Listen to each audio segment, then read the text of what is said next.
ይሄን አላዋቂ መሃይም ገገማ ህፃን እንዳትነኩ አዛውንት አደራ ጭራሽ እንዳትነኩ የሃይማኖት ስፍራ ተብለን ነው እንጂ አደራ አደራ ማፈርቶ ይሞታል ሽሩሩ ብሎ ቁርአን እንደቀላል መስጊዱ ተቃጥሎ አምላሽ ሳይከፋ ሀገር ሳትበላሽ ለጸያፊ ተግባር ሳይከፈል ምላሽ ይሄን ጸያፊ የመሃይም ስራ ቀድመው ካላቆሙ ሙስሊም አይምርህም አንድ አይነት ነው ቃሉ።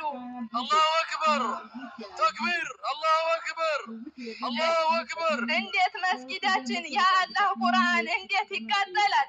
የሙስሊሙ ኡማ የቆሞት ሞተናል። ሞት ላይ ቀር መንቋረር ይባላል ተረቱ።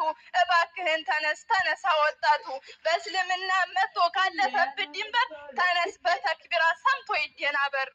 አላሁ አክበር።